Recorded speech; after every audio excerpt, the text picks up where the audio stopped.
Hi everybody, my name is Caden. I'm Jaden. I'm Eli. And I'm Jason. And we are Yahoo on the Torah YouTube channel, and this is the Letters of Paul.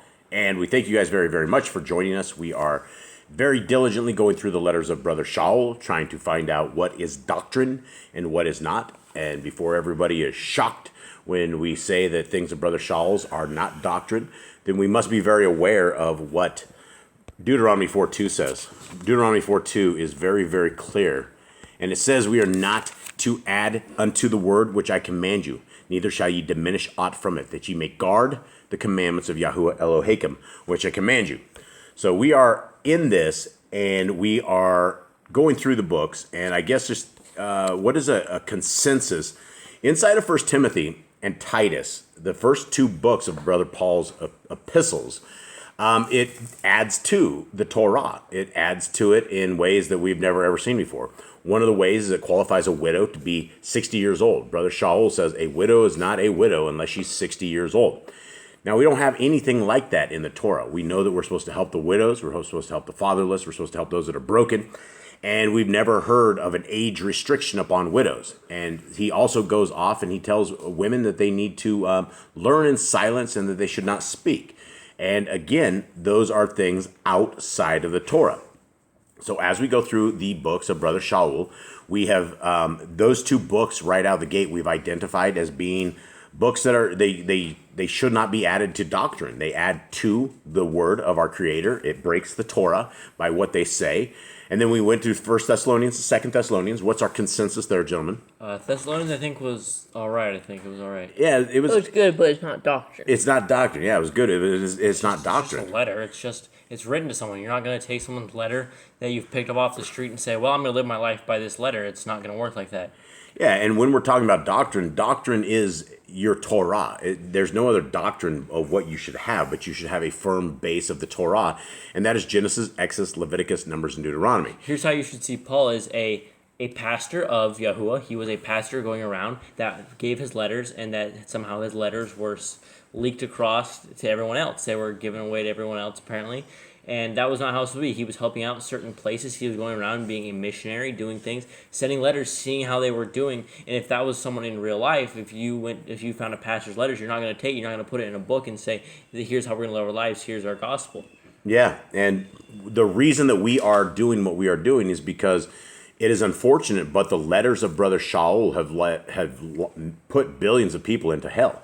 They have literally put people into hell because as a group, as the Yahoo and the Torah channel, what we do every single day is we take people's angry questions and angry comments and we read them, and it's usually about people that are upset about us keeping the commandments of our Creator. They believe that Brother Shaul said that we should not keep the commandments. They believe that Brother Shaul has another doctrine, and they have chosen to follow Brother Shaul's doctrine, and it is a mistake when you do that, because if you are taking what he says and using it for evil and you have abolished the law and you don't think the law pertains to you, then that's very evil. And that's what Hasatan wants. He wants there to be a lot of confusion, and there is definitely a lot of confusion. All right, gentlemen, so how are we doing? Good. All right, so let us begin here. We are in 1 Corinthians. Somehow I ended up here. No, 1 Corinthians 5, and I will do my handy-dandy little split screen. All right, so where we ended off last time in Corinthians, we had a bit of, seemed like infighting between the Corinthians, the groups that were of Yahuwah. They were saying that one group was Apollos, one was of Paul, one was of another denomination. They were all kind of duking it out over a certain groups when Paul was just like, I'm not your God, Apollos isn't your God, you should be following under Yahuwah, and you should say you are of Yahushua HaMashiach. You should not say you're of either one of us. Yeah, and that is something people should understand. Paul does not want to be your God. If you are taking his words and you are making his words doctrine and you are not using the Torah as doctrine, then that's evil. And Brother Shaul would not want that to be done. Okay, so let's figure out what's going on in the church of Corinth, and we will begin. First one. It is reported commonly that there is fornication among you, and such fornication as is not so much as named among the other nations, that one should have his father's woman. Okay, what do we know about having your father's woman right out of the gate? That's crazy that he's even writing to them like this. That, well, what do we know about having your father? That's a sin. That's against the Torah. Yeah, he's like, what are you guys doing? He's like, even the Gentiles don't do this. What are you guys doing? Right. Okay. Verse 2. And ye are puffed up, and have not rather mourned, that he that has done this deed might be taken away from among you. See, this is how we know it's not to us.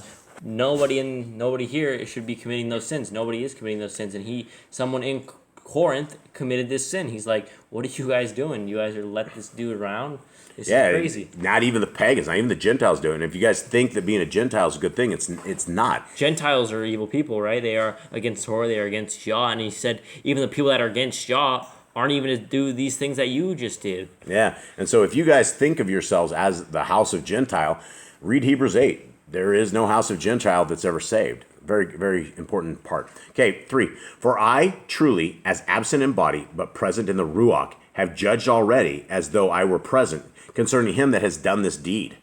In the name of our Adonai Yahushua HaMashiach, when ye are gathered together, and my Ruach, with the power of our Adonai Yahushua HaMashiach. Okay, he just said that he didn't have to be there to judge the circumstances. He's like, I already know what to do. There needs to be nothing else. Since this dude was caught doing this, he needs to be dealt with. He's like, there's no need for anything else. Just do it. Yeah, and then he continues on. To deliver such one unto Satan for the destruction of the flesh, that the Ruach may be saved in the day of Adonai Yahusha. Yeah, it's basically, I don't know if deliver him to Satan means stone him and just send him to Satan, or what that means, but he should have been stoned. Back in those days, he definitely should have been stoned. Yeah, absolutely. Should have been drug outside the city gates. So that they can be saved in the day of Adonai Yahusha, which means that back in the day, if you didn't stone someone that committed this, Yahuwah would start cursing the people until you got rid of the problem. We see it in Joshua, where the man kept the gold, and until Yah kept smiting them against their enemies, they all ended up dying, and Joshua didn't understand why. He's like, why is happening? He goes, you see, one of your servants here actually took the gold where I told not to, and that's why you're getting cursed. So one curse from one group can destroy the entire people. It can destroy them, and you have to deal with it. And this guy should have been stoned so that the rest of the people did not get cursed. But at the same time, they were not in Yisrael, right? Where were they at, Eli? Where's Corinth at? I believe this one was Northern Greece? Yeah. Somewhere in Greece somewhere. I think it was actually southern Greece. Southern Greece, somewhere in Greece. And so these people are not Yashraelis. They're not the people of Yah. And so they wouldn't probably take these people outside the city gates. But the fact that these people are in this church, and he's like, well, even the people, the other nations don't do this kind of evil. What's that really saying? Okay. 6. Your glorifying is not good. Know ye not that a little leaven leavens the whole lump? He says the entire one sin will commit, and everything else is sin. It will bring everything else in. Doesn't matter how small sin is. The rest of the group still sins. Absolutely. Purge out therefore the old leaven, for that ye may be a new lump, as ye are matzah. For even Mashiach, our Pesach, is sacrificed for us. So yeah, Yahushua was our offered lamb, and he's saying that as bread, we need to be new loaves. When we go to Yahusha, we throw away our old wickedness. We throw away all the wickedness we've done, and we start as new beings in Yahusha. Yeah. Therefore, let us keep the feast, not with old leaven, neither with the leaven of malice and wickedness, but with the matzah of sincerity and truth. I mean, even here, it's obvious that the law was not done away with. He's on the Corinth. He said, well, observe the festival. If you're not observing the festival, you're not in Torah. He's literally just quoted from the Torah saying, observe the festival. Yeah, and then you'll have the Christian religion that does not keep any feasts. They keep Christmas, Easter, Thanksgiving, all the kind of pagan holidays that are not scriptural. There's obviously backup to this as well, because he talked about the unleavened bread, he talked about Passover. He wasn't talking about Christmas for a festival. He's saying follow Pesach. Yep. I wrote unto you in a sefer, not to company with fornicators, yet not altogether with the fornicators of this world, or with the covetous, or extortioners, or with idolaters, for then must ye needs go out of the world. Okay, what's he saying here, boys? Basically, he gave them a letter before and told them not to hang around these people who are doing fornication, and they should be away from them. They should get rid of these people, but they are still here with them. Another quote from the Torah, which is don't go around with multitudes of evil. Yeah, and yet here is again, he's talking about another sefer. We don't know of another sefer. It wasn't written to us. It Why wasn't don't we written to have us. this as well? If you're taking this to Doctrine, we need the rest of his letters. We should be seeking out his letters if we can see his Doctrine. Be seeking both sides of the letters. What did these people write to him? Because a lot of this would make a lot of sense. It should be more as read as a story of Paul's here. This is what should be read as a story in the Bible. Is this what really happened? You can see that there was a lot of struggling here, and that he was trying to deal with this group of people that was honestly probably the most evil we've read of in the entire groups of Paul. Yeah, for sure. Okay, 11. But now I have written unto you not to keep company, if any man that is called a brother be a fornicator, or covetous, or an idolater, or a railer, or a drunkard, or an extortioner. With such one do not eat. Okay, is this breaking Torah at all? No. Why? This is What what Torah you're- command do we have?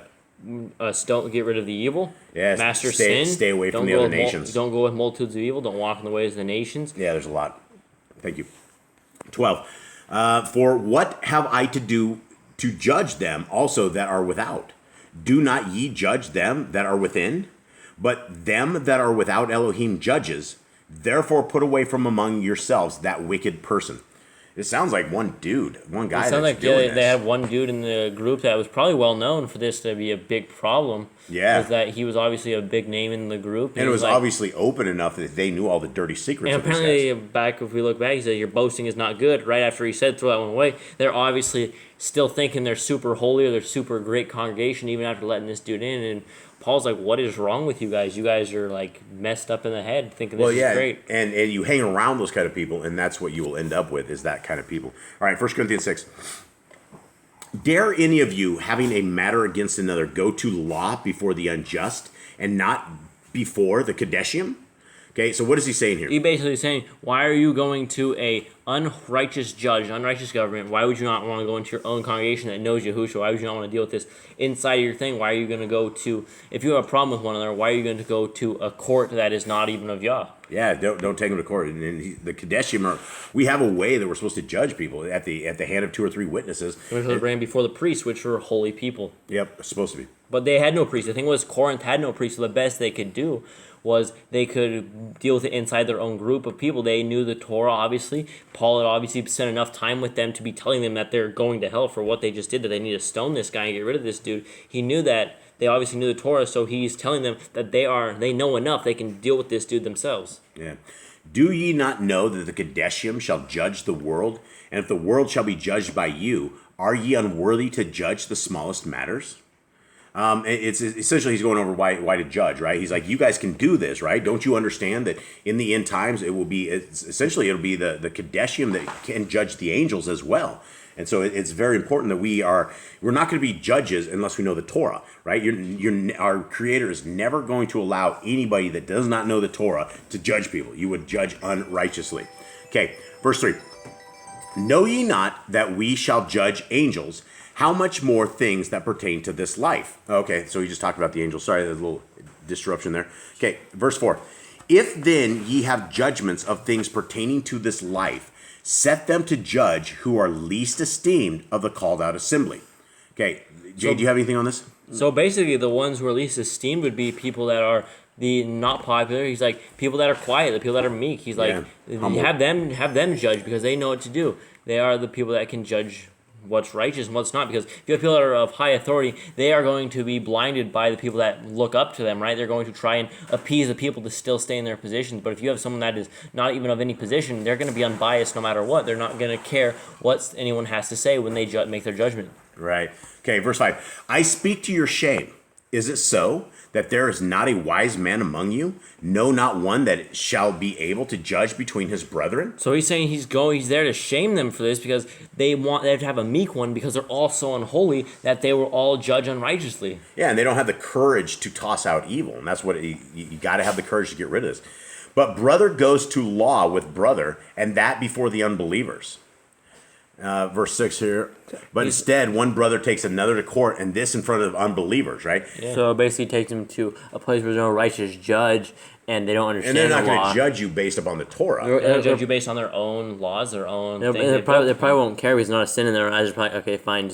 And these guys would be judged under Greece law. Whatever it was in the Greek culture is how it would be. Okay, 7.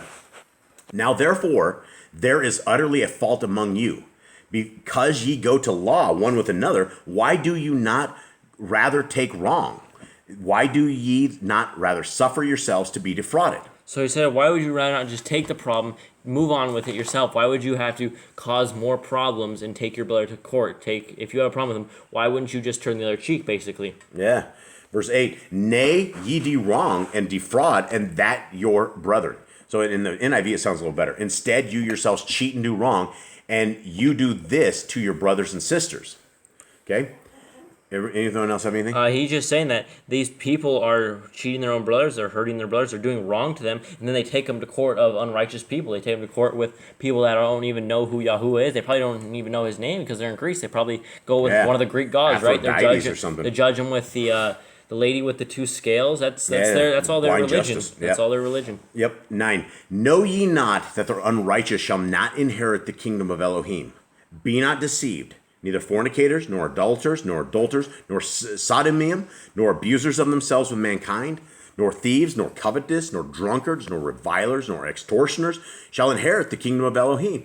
So, guys, is Paul getting rid of the law? No, he honestly is reinforcing laws. All these things here are no one gets in. Adulterers, idolaters, effeminate, homosexuals, thieves, or those greedy of gain, drunkards, revilers, swindlers. None of those will inherit the kingdom of Elohim. Those are the people of the Torah. Those are not the people of the Torah. They're the people against the Torah.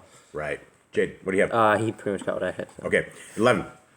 And such were some of you, but ye are washed, but ye are sanctified, but ye are justified in the name of Adonai Yahushua HaMashiach and by Ruach of our Elohim. So these dudes were just forgiven for their sins, basically.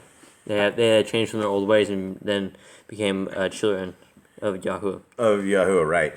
Okay, 12. All things are powerful unto me, but all things are not profitable. All things are powerful for me, but I will not be brought under the power of any. Food for the belly, and the belly for food. But Elohim shall destroy both it and them. Now the body is not for fornication, but for Yahuwah, and Yahuwah for the body. What you guys got? So, he says all is permitted me, but not all, everything is for profit. He says he's allowed to do things, but it doesn't bring profit. He can do what he wants, but it's not going to bring any good. It's not going to bring anything good to him. It's only going to bring bad things. Like the food is for the stomach. He's like the food and the stomach for food. He goes, but your body is not meant to go whoring. We're still back on the problem where this dude went on doing what he did in the fornication. He's still back on that problem saying you're not supposed to go whoring. You're not supposed to defile your body. You can do what you want. You can do that, but it's not going to bring you salvation in the end. It's going to bring you curses. It's going to bring you troubles. Yeah, NIV has something a little different on 12. It's a little bit interesting. Let's read that. And it's in quotes what he says. He says, I have the right to do anything, you say, but not everything is beneficial. I have the right to do anything, again in quotes, but I will not be mastered by anything. So basically, these people say they can do whatever they want. It's just a regular. Sounds like the Christians. It's a regular Christian. I can do what I want. I will not be under a law. But it's not profitable. He says it's not profitable. When it's not profitable, he's talking about the kingdom. He's not talking about you're not going to get money off doing what you want. No, he's saying that you're not going to make it to the kingdom. It's not beneficial to your soul. It probably destroys your soul even more. It doesn't matter how free you think you are, how good you think you are. You're only going to be enslaved in hell when you wake up after death. Yeah, and even in the NIV, I hate to say it, this is the best translation so far on this. It says, you say, again in quotes, food for the stomach and the stomach for food. That's what the Christians say. And God will destroy them both. The body, however, is not meant for sexual immortality, but for the Lord, and the Lord for the body. So that's where the Christians will say, all food has been made clean. They can eat what they want. Slay and eat, Peter. It's all good. And Paul obviously is dealing with this problem. These people were obviously eating their unclean foods, and Paul just came in and shut that down. Sounds like the Corinthians have when you Christians. Because mine didn't even have any quote. Hey. Hold on. And 1 second, guys. This is just the way it is here in our house. We got to get this under control, and we will. And there's just going to be some grumbly dogs. That's the way it is. We have 10 pit bulls, unleashed, unkennelled, and they live and dwell with us just like humans, and they don't quite act like humans. A little loud. Okay, so yeah, this is what the Christians say, right? I can eat what I want to eat. I can do what I want to do, and yada yada, and that's the way it is. Okay. Hold on, guys. We might have to pause this if I can't get these guys to calm down just a little bit. Eli's spraying them. Nicole's trying to beat them. We'll see if this makes it. Okay, 14.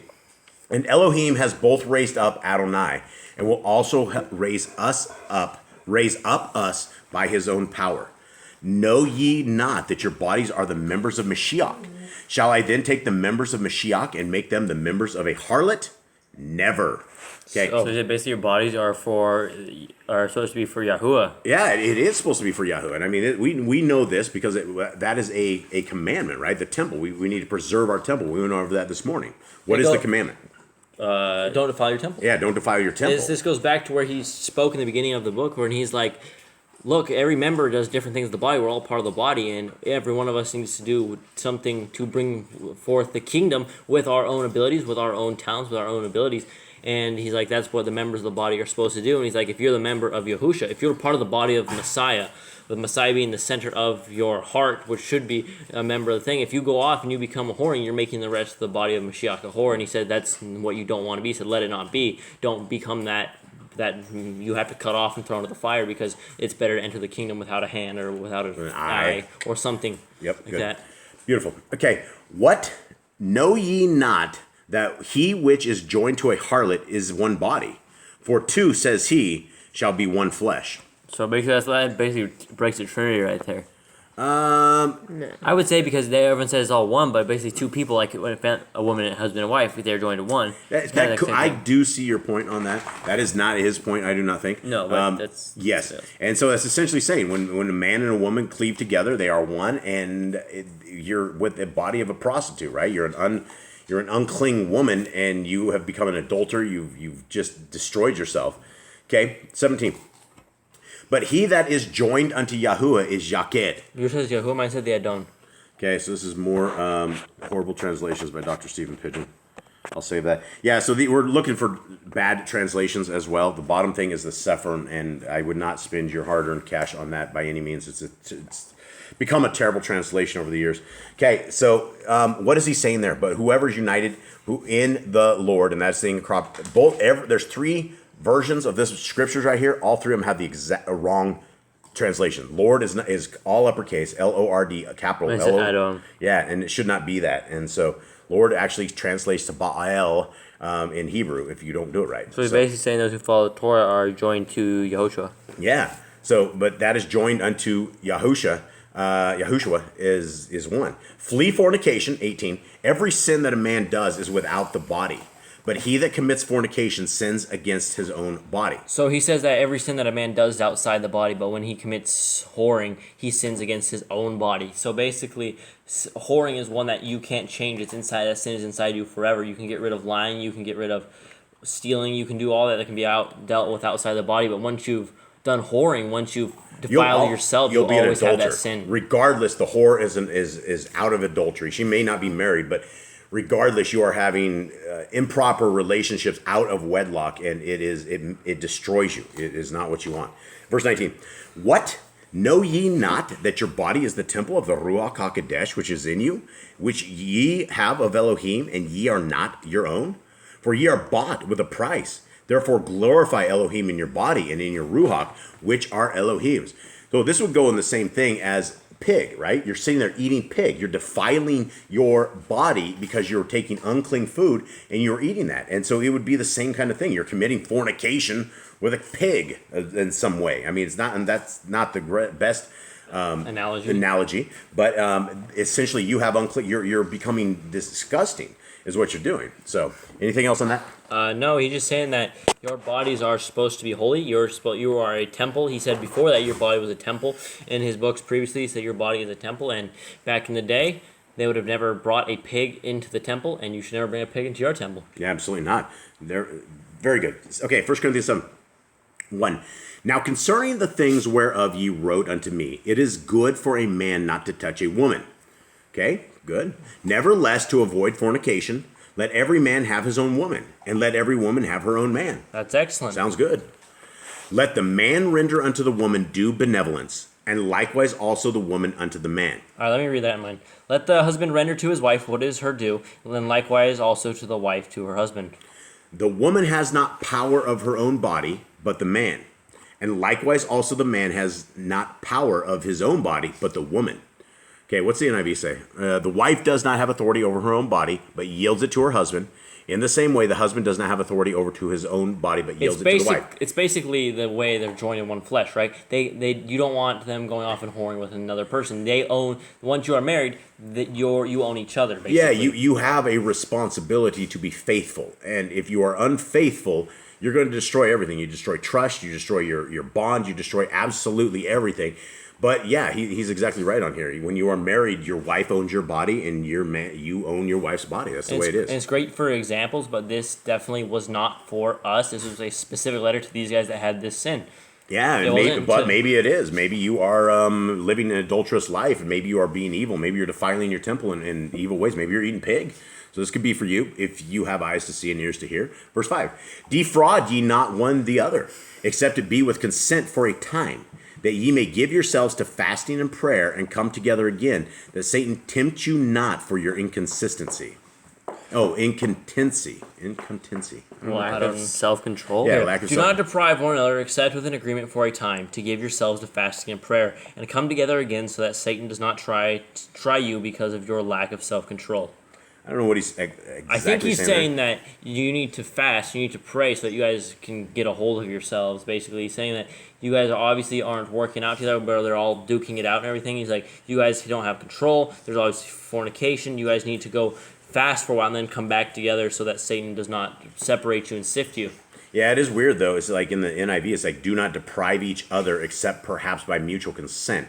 So I don't know. Mine has a comma. Mine has a comma, and then go to give yourselves to fasting and prayer. Essentially, it'd be Do like not I think deprive each other of food. I think it just takes the food away from. all right, you want to defraud me? Fine. You defraud me, I'll defraud you. I think throw each other's food away is where you get. I think he's just trying to say you guys need to get some self-control here, and you guys need to stop doing what you're doing. Right. Okay. Verse 6. But I speak this by permission and not of commandment. For I would that all men even were as I myself. But every man has his proper gift of Elohim, one after this manner, and another after that. Keep reading and okay. Figure out what it is. I say therefore to the unmarried and widows, it is good for them if they abide even as I. But if they cannot contain, let them marry, for it is better to marry than to burn. So basically, he's saying that it's better to stay unmarried because that is the pure people. That is the people that the 144 are the people that are unmarried, that have never touched a woman, that have never defiled themselves with a woman. He said it's better, but if you cannot control yourself, if you have to absolutely get married, he said get married. There's nothing wrong with it. He says that's your gift. That's a gift from Yah, is to get married. He's like, just get married. It's better for you to marry than to commit fornication and yourself burn. Your soul burns in Gehenna. Yeah, and they're also talking like the burn being passion. And when the passion of a woman will lead a man insane, as well as the same way for a man to woman.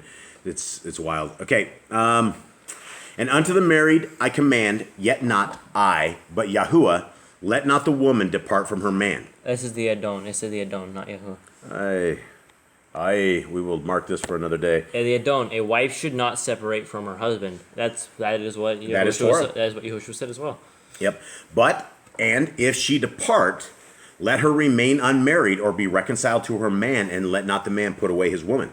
Okay. What do we know of this? Is he adding or taking away to the Torah right here? No, he just says that. Here, I'll read it mine. But if she is indeed separated, let her remain unmarried or be restored to favor with her husband, and let her husband not send away a wife.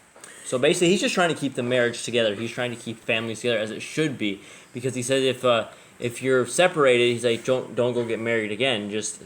Or you can regain favor and you guys can stay married. Yeah, but it's essentially, I mean, this is a splitting of what they call splitting of the sheets, where your marriage is on the rocks or something, and basically he put her away, and she left, and but she's supposed to remain unmarried. Why is she supposed to remain unmarried, everyone? Because if not, she commits fornication. She becomes an adulterer.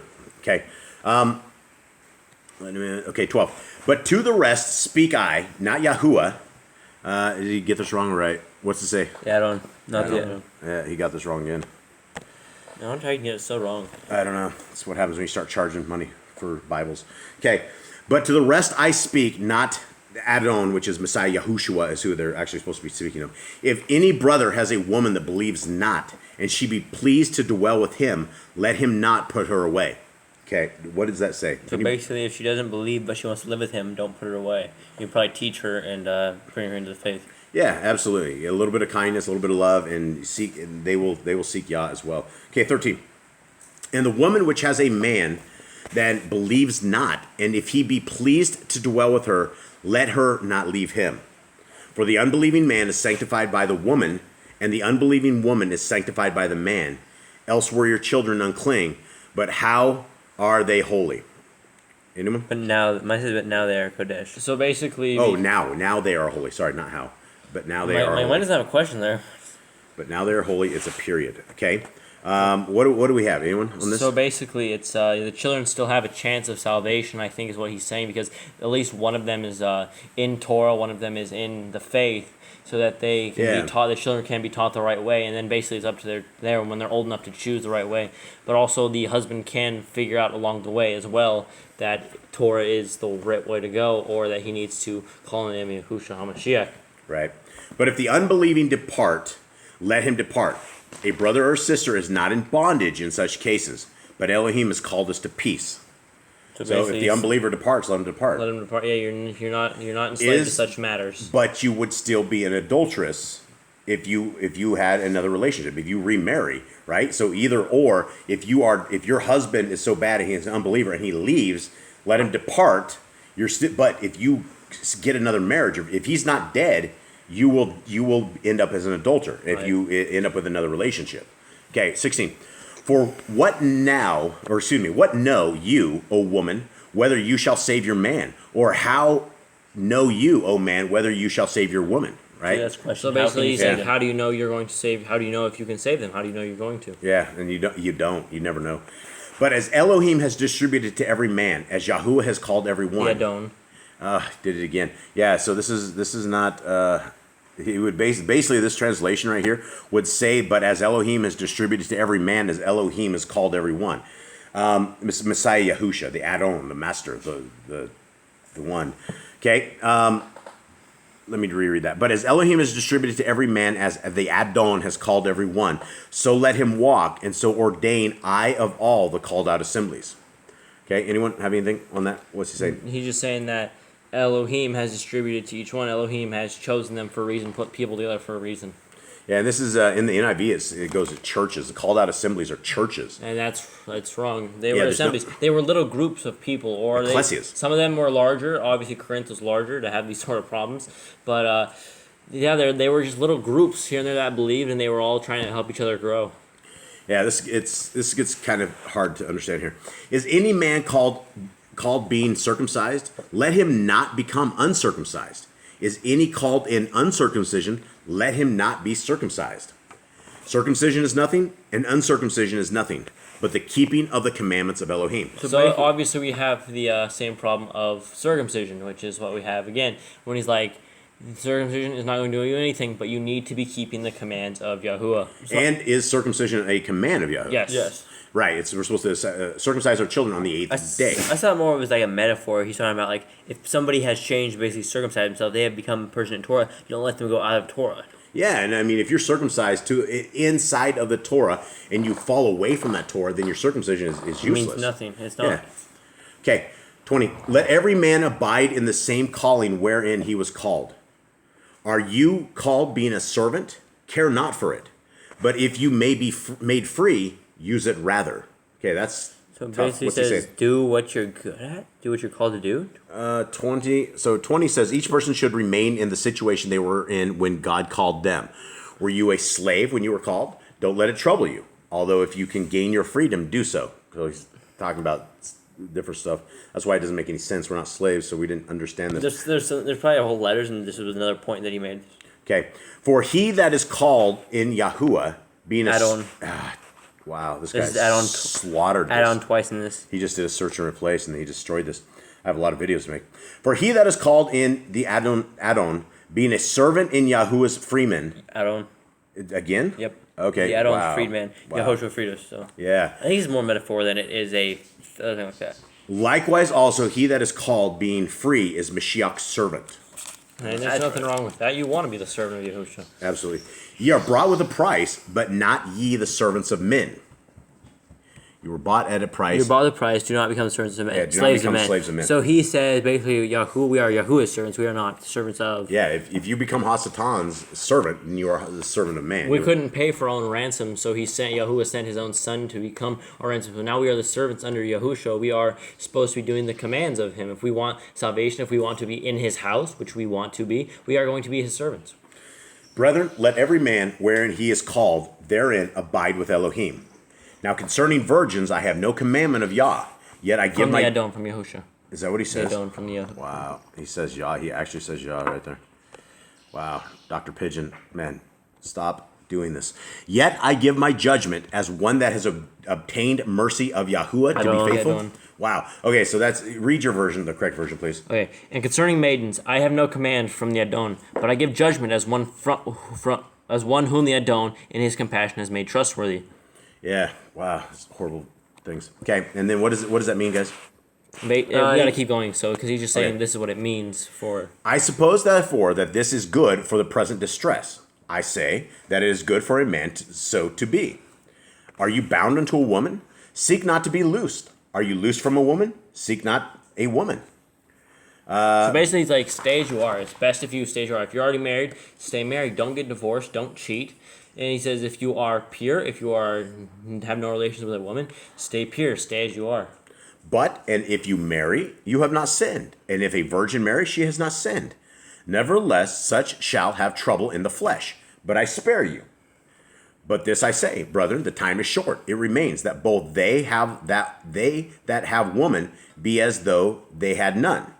So basically, he's saying they're acting as infidels. They act like they have no wife. They go off and they live like the rest of the world does, where they go and cheat. They fornicate. They do as they want. They have no wife. And NIV is like, what I mean, brothers and sisters, thank you, Brother Shaul, for telling us what you mean, is that the time is short. From now on, those who have wives should live as if they do not those who mourn. As if they do not those who mourn. Okay? As if they did not those who are happy, as if they were not those who buy something, as if it were not theirs to keep. That's like really hard to figure out.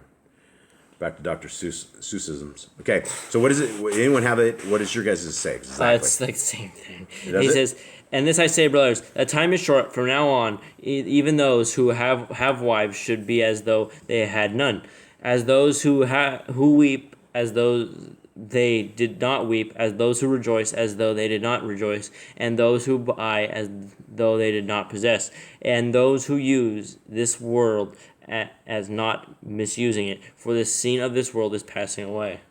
Okay. 31. And they that use this world are as not abusing it, for the fashion of this world passes away.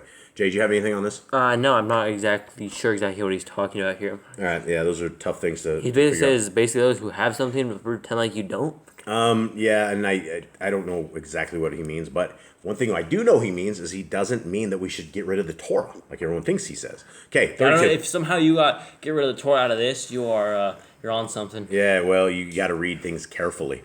But I would have you without carefulness. He that is unmarried cares for the things that belong to Yahuwah, how he may please Yahuwah. But he that is married cares for the things that are of the world, how he may please his woman. There is difference between a man and a virgin. The unmarried woman cares for the things of Yahuwah. The Adon. Okay, sorry guys, we're just fixing translations as we go. The unmarried woman cares for the things of Yahuwah, or Yahusha is what it should be, that she may be holy both in body and in the Ruach. But that is married cares for the things of the world, how she may please her man. And for this I speak for your own profit, not that I may cast a snare upon you, but for that which is comely, and that ye may attend upon Yahuwah without distraction. Adon. Okay, he did it again? Again. Yahuwah, okay. All Corinthians is re-edited. Yeah, he needs to redo all of it. Okay, what do you guys have on this? Well, basically, he's saying that stay as you are, because if you are, like, he's right, he's correct. If you're married, you're going to be handling your family, right? You're going to be focused on your family, and that's your priority. There's nothing wrong with that. There's nothing wrong with focusing on your family. But he's saying those who are unmarried, those who do not have a family, those who are still pure, they should be focusing on the things of Yah. They should be focusing on the kingdom. Right. But if any man think that he behaves himself uncomely toward his virgin, if she pass the flower of her age and need so require, let him do what he will, he sins not, let them remarry. Okay, let them remarry? What is your pass the flower of her age? I think pass the flower of her youth. Pass the flower if she's old, right?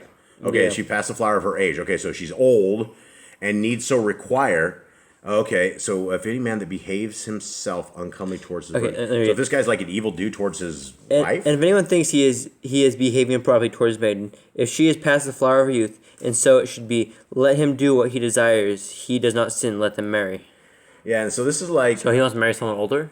NIV says this, if anyone is worried that he might not be acting honorably toward the virgin he is engaged to, and if his passions are too strong, and there's a footnote there, or if she is getting beyond the usual age of marriage, and he feels he ought to marry, he should do as he wants. He is not sinning. They should get married. Did you say remarry?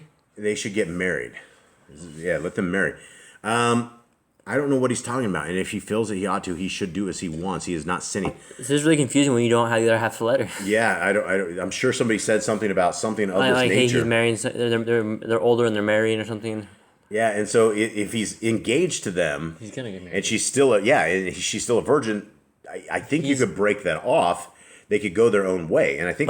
But it's not. But Paul says it's not sin. It's not sin. Let them marry. Get married. Well, and I think that's fine, yeah, right? he's saying go ahead and get married. That's not a sin. There's no sin It's in getting obvious married. these people are Corinthians like, hey, these people are past the age of marriage, or past like a certain age, and they're older, and they want to get married. What should we do? He's like, let them marry. Yeah.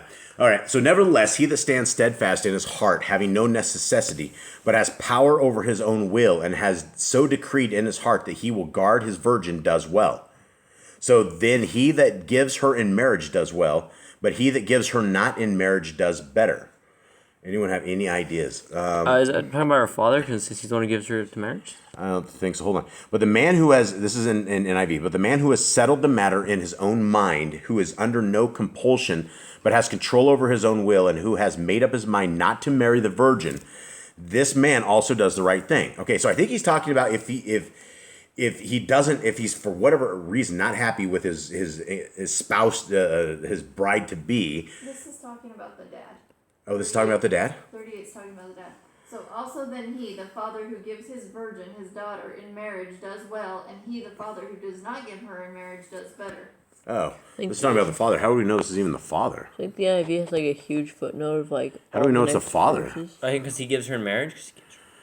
Well, okay, if anyone thinks, or 36, if anyone thinks he is not treating his daughter properly and she's getting along in years, okay, this is about girls, okay, and he feels she ought to marry, he should do as he wants. He is not sinning. He should let her get married. So go back to 36 then. He's talking about the father. That's what we just read in 36. Yeah. Oh, okay. But the man who has settled the matter in his own mind, who is under no compulsion but has control over his own will, and who has made up his mind to keep the virgin unmarried, this man also does the right thing. So basically, it's the father's choice because that's how it was supposed to be back in the day. Yeah, it is the father's choice. So then he who gives his virgin in marriage does right, but he who does not give her in marriage does better. Okay? So I guess that's that. Your dad's in control of you as a woman, which that doesn't violate Torah or anything like that. I mean, this is still with Torah. Okay. 39? Yep. The woman is bound by mitzvah. What is that? Torah. Torah. As long as her man lives. But if her man be dead, she is at liberty to be married to whom she will, only in Yahuwah. So that's talking about her dad. Only in the add-on. That's talking about her dad. It's not Yahuwah, it's the add-on. Oh, right. No, But it's talking about her husband. right. No, he's talking about it says only in Yahuwah, right? It's Only in the add-on. translation error.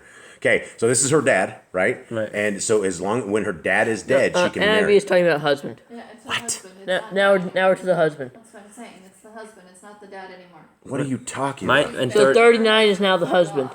So 39 is the husband? So this is like this should be broken up. It should have like little things like this part, this law, and basically this is says basically if her husband dies, she is no longer bound to him. Right. Okay. Well, I think if we just read it slowly, it would actually say that the woman is bound by commandment, by Torah, as long as her man lives. But if her man be dead, she is at liberty to be married to whom she will, only in Yahuwah. So yeah, I guess the women are like under the control of the man, either the dad or the husband. But she is happier if she so abide after my judgment, and I think also that I have the Ruach Elohim. All right, so that makes a lot more sense. So what do we have here, guys, on this? Wrap up this chapter. Basically, he just says that a wife is bound by the Torah of marriage. Right. If she, it's not like he's not saying there's bound like she's only she's only bound by the entire Torah if she's married. He's just specifically talking about the Torah of marriage. She is bound by the Torah of marriage if she is married. Yep. If she gets divorced, you don't have to run by the Torah. If she gets married, if there's some conflictions, it's all ran by the Torah. He's not saying that once the guy's dead, she's out of the Torah. No, yeah, but she's at liberty to marry who she wants. Right, she's no longer bound to him. Right. Gotcha. Okay, here we go. 1 Corinthians 8. Now, as touching things offered unto idols, we know that we all have knowledge. Knowledge puffs up, but love edifies. And if a man think he knows anything, he knows nothing yet as he ought to know. But if any man love Elohim, the same is known of him. Okay, what quick breakdown? So basically, he's saying there's obviously another problem with idols. He's like, concerning idols, we all know that we have knowledge. We know what's wrong with idols. We know that's wrong. He's like, and if anyone thinks they know a lot, he's like, it's like you know less than you think you know. NIV is talking about food sacrificed to idols. Yeah, It's still idols. You don't want to deal with idols anyways. Now about food sacrificed to idols. We know that we all possess knowledge, but knowledge all puffs up while love builds up. Those who think they know something do not yet know as they ought to know, but whoever loves God is known by God. Okay, we got that. 4. As concerning, therefore, the eating of those things that are offered in sacrifice unto idols, we know that an idol is nothing in the world, and that there is no other Elohim but one. For though there be that are called Elohim, whether in heaven or in earth, as there be Elohim many and Adonim many. But to us there is one Elohim, the Father, of whom all are all things, and we in him. And one Yahuwah, Yahusha. Just add on your Yeah, version. he destroyed that. This is not it. This is Dr. Stephen Pidgeon has definitely gone to the dark side. For whatever reason, I don't know why, but he has. Okay, yes, and so it doesn't say that. Guys, please read verse 6 for you in the correct version. For there is one Elohim, the Father, from whom all came and in whom we are, and one Adon Yehoshua HaMashiach, whom all came and we through him. From reading this, you would think that Stephen Pidgeon was a Trinitarian. You would absolutely think he was a Trinitarian. He has to be a Trinitarian after all these changes. And the fact he refuses to make the changes in this, and the fact he put out his print copy with this exact same stuff. Oh, did he put out a new one? He put out a printed copy. The millennial edition. Yeah, he has this, and they've all been printed off. That's terrible because you can't re-edit that and you can't update. And that. everybody that bought because we had been recommending this for years and years and years on this channel, and he went off and did this evil stuff, and now people spent the last 5 cents they had on this, and it's a bad translation. I would be upset. He's really refunding everyone. He should. It's very evil that he send this out like this. So 7. Howbeit, there is not in every man that knowledge, for some with conscience of the idol unto this hour eat it as a thing offered unto an idol, and their conscience being weak is defiled.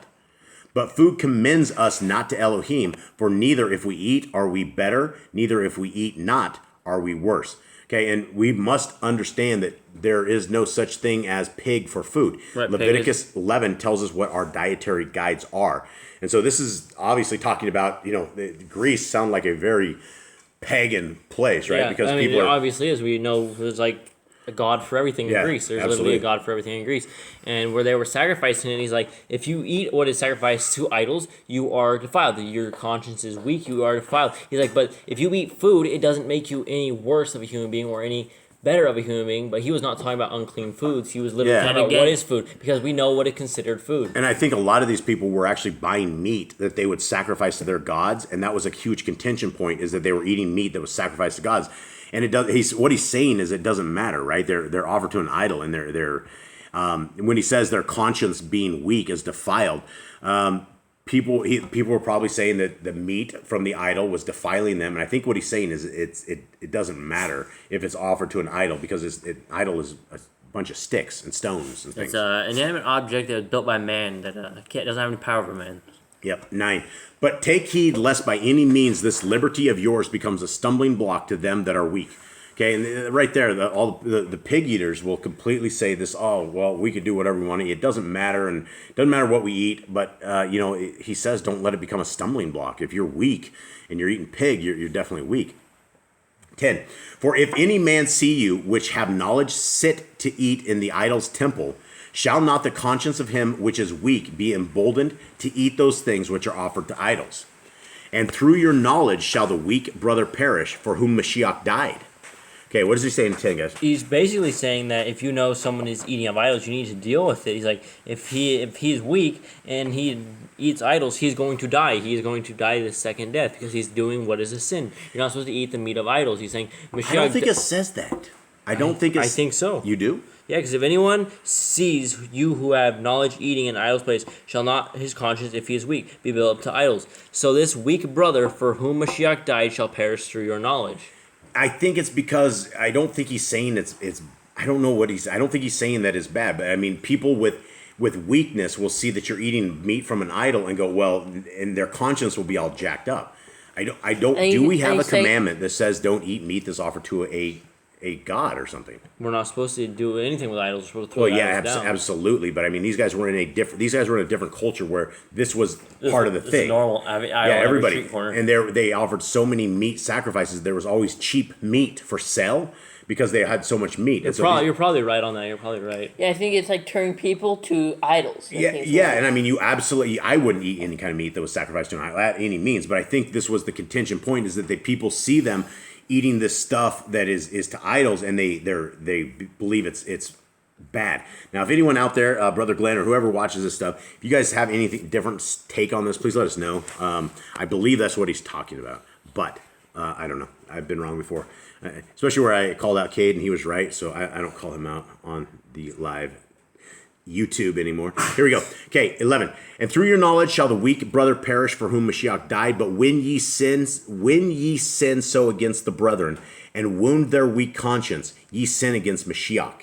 Wherefore, if food make my brother to offend, I will eat no flesh while the world stands, lest I make my brother to offend. I think that's a huge Christian. Okay, so I verse think for me. I understand. So basically, if he's eating the meat and it's from idols and it upsets your other brother, Don't do basically he says, I will not eat meat if it makes my Yeah. brother offended. Yeah, and that is what he's saying, but he's again saying that the meat is offered to a pile of sticks, right? You're sticking it to a graven image of something, and there's no God in that. There's no Elohim there.